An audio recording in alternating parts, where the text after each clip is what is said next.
మన ప్రభువైన యేసుక్రీస్తు నామములో మీ అందరికీ కూడా నా హృదయపూర్వకమైన వందనాలు తెలియజేసుకుంటున్నాను. ఈరోజు మనం వాక్య భాగంలో నుంచి ఒక చిన్న మాటను మనం ధ్యానిద్దాము.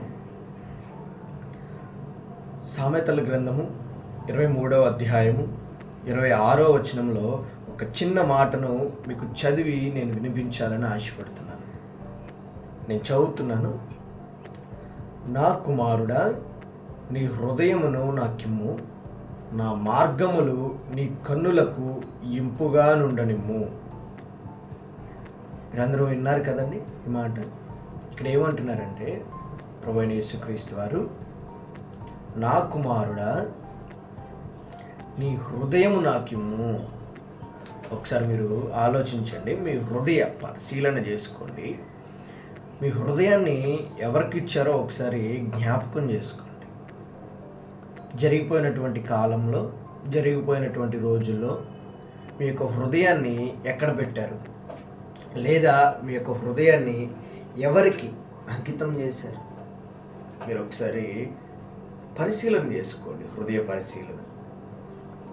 ఎందుకని నేను ఈ రోజున ఈ మాట అంటున్నానంటే, మన హృదయాన్ని బయట ఎవరెవరికో, లేకపోతే ఒక అలవాటు మీదనో, ఒక పని మీదకో, లేదా ఒక అమ్మాయి మీదకో, లేకపోతే ఒక స్నేహం మీదకో మన హృదయాన్ని ఇచ్చేస్తూ ఉంటాం. ఏమంటే ఒకసారి ఆలోచించండి, మనతో మిత్రులు అనేక మంది ఉంటారు. మనం ఆ మిత్రులతో కలిసే ఉంటాం, కలిసే తింటాం, కలిసే పడుకుంటాం. మనం అనుకోకుండా ఒక రోజున ఆ మిత్రుల దగ్గర నుంచి కనుక మనం వచ్చేసినట్లయితే మనకు మనసంతా, మన హృదయం అంతా వేదనతో ఇదైపోతూ ఉంటుంది. ఎందుకని మీరు ఒకసారి ఆలోచించారు ఎప్పుడన్నా? ఎందుకనంటే మన హృదయం అంతా మన మిత్రుని దగ్గరే ఉంది. మన మిత్రునితో ఉన్న జ్ఞాపకాలన్నీ కూడా అక్కడే వదిలిపెట్టేశాం. ఎందుకు? మన హృదయాన్ని ఇచ్చేసామండి. మన హృదయాన్ని మన మిత్రుడి దగ్గర వదిలిపెట్టేసాం. మన హృదయము కనుక మన మిత్రునికి ఇవ్వకపోతే, మనం ఎన్ని రోజులున్నా సరే మరలా మన గృహానికి మనం తిరిగి వచ్చినప్పుడు మనకి ఏం బాధ అనిపించదు, హృదయ వేదన ఉండదు, ఏమీ ఉండదు. కానీ మనం అక్కడ మన హృదయాన్ని మన మిత్రునికి ఇచ్చేసాం. అలాంటప్పుడు మరి అతని జ్ఞాపకాలు, అతని యొక్క మాటలు, అతనితో గడిపిన రోజులు మనల్ని బాధ పెడతా ఉంటాయి. కానీ మనం ఒకసారి ఆలోచన చేస్తే మనం ఎవరికి హృదయాన్ని మనం ఇవ్వాలి? ఇక్కడ ప్రభువైన యేసుక్రీస్తు వారు నా కుమారుడా అని పిలుస్తున్నాడండి. నిన్ను ఎవరైనా పిలుస్తారా? బహుశా నిన్ను మీ అమ్మగారో మీ నాన్నగారో పిలిచుండొచ్చు, అవునా? కానీ వారిని కన్నది కూడా మన ప్రభువైన యేసుక్రీస్తు వారిని మన వాక్య భాగంలో ఒకసారి మాట్లాడుకున్నాం, అవునా? మరి అదేవిధంగా మన తండ్రి అయిన యేసుక్రీస్తు వారు మనల్ని నా కుమారుడా అని పిలుస్తున్నాడండి. నీ హృదయాన్ని నాకు ఇవ్వమంటున్నాడు. మీ తల్లిదండ్రులు అడుగుతారండి, నీ హృదయాన్ని నాకు ఇవ్వు, నా మాటలు నీకు ఇంపుగా ఉండని హృదయాన్ని మీ తల్లిదండ్రులు అడగరు. కానీ నా మాట వినరా, లేదా నేను చెప్పిన మార్గంలో నువ్వు నడువు, నీకు మంచి భవిష్యత్తు ఉంటుంది అని చెప్తారు బహుశా, అవును? కానీ నీ హృదయాన్ని అడుగుతారండి? అడగారు. నీ హృదయం అనగా ఏంటండి అసలు? మీ హృదయం అంటే మిమ్మల్ని మీరు అప్పచెప్పుకోవడమా? కాదు. మీలో ఉన్నటువంటి తలంపులు, మీలో కలిగేటటువంటి ఆలోచనలు ఏమండి, అవి మంచి అవనివ్వండి, చెడ్డవనివ్వండి, ప్రతి ఒక్కటి మీరు బయటికి మాట్లాడేది కాదు. కానీ మీ లోపల ఆలోచనలు, తలంపులు, కోరికలు, వీటన్నిటినీ కూడా మన హృదయంలో అనుకుంటూ ఉంటాం. పైకి చెప్పలేం కదండి. ఒకవేళ ఒకరి మీద ప్రేమ ఉందనుకోండి, వారికి చెప్పాలంటే మనం భయపడతా ఉంటాం. అది మిత్రులు అవనండి, లేకపోతే వేరే వేరే వ్యక్తులు అవనండి. వారి మీద ప్రేమ ఉన్నప్పుడు మనం వ్యక్తులకి చెప్పడానికి భయపడి హృదయంలో అనుకుంటూ ఉంటాం, అవునా? మన హృదయంలో కలిగేటటువంటి పనుల్ని దేవుడు అడుగుతున్నాడు. నీలో కలిగేటటువంటి తలంపులు, నీలో కలిగేటటువంటి ఆలోచనలు, నీలో కలిగేటటువంటి వేదన, ప్రేమ, అవన్నీ కూడా నాకు ఇవ్వు. ఎందుకు అడుగుతున్నాడు? ప్రభువైన యేసుక్రీస్తు వారు నీ హృదయాన్ని ఎందుకు అడుగుతున్నాడు? నీ శరీరాన్ని అడగొచ్చు కదా, నీ కన్నులను అడగొచ్చు కదా, నీ హృదయాన్ని ఎందుకు అడుగుతున్నాడు? నీ హృదయము ఏం చెప్తే అది నువ్వు చేస్తావు గనక, ఆ హృదయము గనక ప్రభువైన యేసుక్రీస్తు వారి దగ్గర ఉంటే, ఆయనకి కనుక మనం అప్పచెప్తే, ఆయన స్వాధీనంలో ఉండి ఆయన చెప్పిన విధముగా నీ హృదయము ఆలోచనలు తలంపులు కలిగి నీవు పరిశుద్ధంగా జీవిస్తావని ఆయన కోరుకుంటున్నాడు. అందుకని నీ హృదయాన్ని అడుగుతున్నాడు. ఆయన ఏమి నీ హృదయాన్ని ఆయన దగ్గర పెట్టుకుని ఆయన వేరొకరికి ఇవ్వాలని కాదు. నీ హృదయంలో కలిగేటటువంటి ఆలోచనలు తలంపులైనా తారుమారు చేస్తారు. నీకు ఒక చెడు తలంపు కలిగినివ్వండి, లేకపోతే వేరే బుద్ధి కలిగినివ్వండి, నీ హృదయంలో నీకు అది నచ్చకపోయినప్పుడు, ప్రభువా నాకు ఇవి నచ్చట్లేదయ్యా, కానీ నా హృదయంలో ఇవి కలుగుతున్నాయి, ఆయన నా హృదయాన్ని నీకు అప్పచెప్తున్నాను, నీవే వీటిని సరిచేసి ఆయన నాకు మంచి తలంపులను మంచి ఆలోచనలను దయచే ప్రభువా అని కనుక నువ్వు ప్రార్థన చేస్తే, నువ్వు ఆయనకి హృదయాన్ని అప్పగించినట్టే. నీ హృదయాన్ని ఆయనతో పాటు ఉంచుతాడు. నీ హృదయాన్ని ఆయన స్వీకరిస్తాడు. ఎందుకంటే ఆయనే అడుగుతున్నాడు. కొత్తగా నువ్వేమి నా హృదయం తీసుకో ప్రభు అని అడగక్కర్లేదు. ఆయనే అడుగుతున్నాడు కనుక ఆయన తప్పనిసరిగా నీ హృదయాన్ని స్వీకరిస్తాడు. నువ్వు అప్పచెప్పుకోవాలి.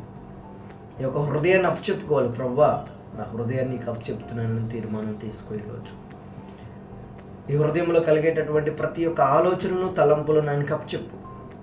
ఒకవేళ చెడు అయినా మంచి అయినా ఏవైనా సరే, నీకు నచ్చినవైనా నచ్చినవైనా ఏవైనా ఆయనకు అప్పచెప్తే, ఏది సరైనదో ఏది సరైనది కాదో ఆయనకు తెలుసు కనుక ఆయన మనల్ని మంచి మార్గంలో నడిపించి పరిశుద్ధముగా తీర్చిదిద్ది ఆయన చూసే ముఖ దర్శనం, ఆయన్ని చూసే అవకాశం నీకు నాకు కూడా ఇస్తాడు. అదేవిధంగా అదే వాక్యములో కింద వాక్యాన్ని కనుక మనం చదివినట్లయితే, నా మార్గంలో నీ కనులకు ఇంపుగా ఉండనిమ్ము. ఏమండి, ఆయన ఏమడుగుతున్నారు? నీ హృదయాన్ని అడిగారు, కరెక్టే. మనం ఒక హృదయాన్ని ఇస్తే సరిపోతుందా? మనం ఆయన హృదయాన్ని అడిగారండి, సర్లే ప్రభువా తీసుకో, హృదయాన్నే కదా నువ్వు అడిగింది, తీసుకో అంటే సరిపోతుందండి? నీ యొక్క హృదయాన్ని ఆయన అడిగాడని చెప్పి నువ్వు ఇస్తే సరిపోతుందా? సరిపోదు. ఎందుకని అంటారేమో, హృదయాన్ని ఇవ్వడమే కాదు కానీ ఆయన మార్గాలను నీ కనులకు ఇంపుగా ఉండనిమ్మంటున్నాడండి. ఆయన మంచిగా నువ్వు అవి అనుసరించాలి. ఆయన మార్గాలను నువ్వు అనుసరించాలి. నీ హృదయాన్ని ఇచ్చేసి తీసుకో ప్రభా, నువ్వు అడిగావు కదా, నీకంటే ఎక్కువ హృదయాన్నే కదా నువ్వు అడిగింది.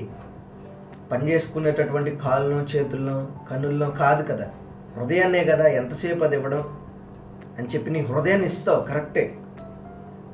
కానీ హృదయాన్ని ఇచ్చినంత మాత్రాన సరిపోదండి.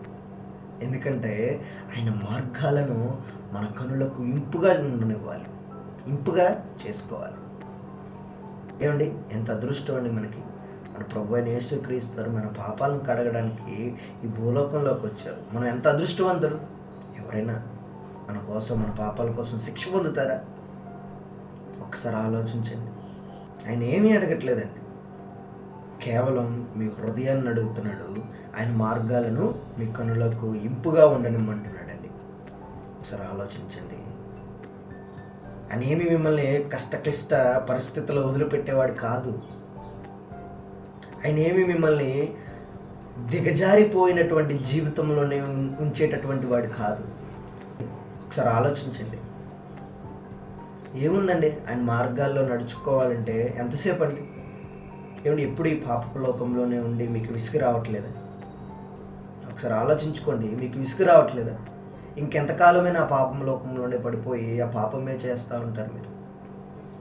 ఒకసారి ఆ పాపంలో నుంచి మేలుకొని పరిశుద్ధ జీవితంలోకి అడుగు పెట్టాలనే ఆశ కనుక మీకుంటే, మీరు మీ హృదయాన్ని ఈరోజే ఇప్పుడే ఆయనకి అప్పచెప్పి ఆయన మార్గంలో మీరు నడవాలి. మీరు ఎప్పుడైతే ఆయన మార్గంలో నడుస్తారో మీ జీవితంలో ఎన్నో గొప్ప కార్యాలు, మీ జీవితంలో ఎన్నో మలుపులు, ఎంత దీనస్థితిలో ఉన్నా సరే హెచ్చింపబడతారు. మీరు కనుక ఇక్కడ తగ్గించుకుని జీవించగలిగితే మీరు హెచ్చించబడతారు. ఈరోజు చెప్పినటువంటి మాటలు మీ హృదయాన్ని తాకి మీ జీవితాన్ని మార్చాలని నేను ఎంతగానో ఆశపడి ప్రార్థన చేస్తున్నాను. చిన్న ప్రార్థన చేసుకున్నాను. పరిశుద్ధుడా, ప్రేమగల తండ్రి, ఇప్పటి వరకు మాట్లాడినటువంటి మాటల్లో మీరుండారు ప్రభువా. మీ ద్వారాగానే నేను ఇవన్నీ కూడా వీళ్ళందరికీ కూడా చెప్పగలిగాను. నాయనా, మీరు లేకపోతే నేను ఏ పాటి వారిని, మీ సహాయం లేకపోతే నేను ఏ పాటి వాడిని ప్రభా. నాయనా, మాకు ఒక మంచి వాక్య సందేశాన్ని నాయన ప్రభా మీరు చూపించి అనేకులకి చెప్పడానికి, నాయన నన్ను నేను సరిచేసుకుని అనేకులు సరిచేయడానికి అవకాశం ఇచ్చినందుకు మీకు స్తోత్రాలు ప్రభా. వింటున్న ప్రతి ఒక్కరిని జ్ఞాపకం చేసుకుని దీవించి ఆశీర్వదించి ఈ మాటలు వారి హృదయంలో నాయన భద్రపరచుకుని వారి జీవితాన్ని బాగు చేసుకునేటకు సహాయం దయచేయండి. నాయన, వారి హృదయమును ఇప్పుడే మీకు అప్పచెప్పుకోవడానికి ఎంతమంది అయితే సిద్ధముగా ఉన్నారో వారి హృదయములన్నిటినీ కూడా మీరు స్వీకరించండి. నేను వారందరూ కూడా మీ మార్గంలో నడుచుటకు సహాయం దయచేయండి. నేను వింటున్న వారందరూ అనేకులకి నాయన ప్రభా ఈ మాటలు చెప్పి వారిని కూడా మార్చి మీ వద్దకు తీసుకురావడానికి, మీ వైపు తిప్పడానికి సహాయం దయచేయమని, నేను ఈ వీడియో చూస్తున్న వారు ఎంతమంది అయితే నేను ఇబ్బందులు, ఇరుకులతో, అనారోగ్య సమస్యలతో నాయన ఇబ్బంది పడుతున్నారు, ప్రతి ఒక్కరి పట్ల కూడా కార్యము జరిపించమని, నేను ఈ యొక్క సువార్త అనేకులకి వెళ్ళి నేను అనేకుల హృదయంలో తాకి నేను మారు మనసును, రక్షణ భాగ్యాన్ని పొందాలని, నేను ఈ వాక్యమంతా కూడా వారి హృదయంలో నీరు కట్టి ఫలింపచేయమని ప్రభువైన యేసుక్రీస్తు వారి నామంలో అడిగి వేడుకొని ప్రార్థన చేస్తున్నాం తండ్రి. ఆమేన్. మీ అందరికీ కూడా మరొకసారి నా హృదయపూర్వకమైన వందనాలు.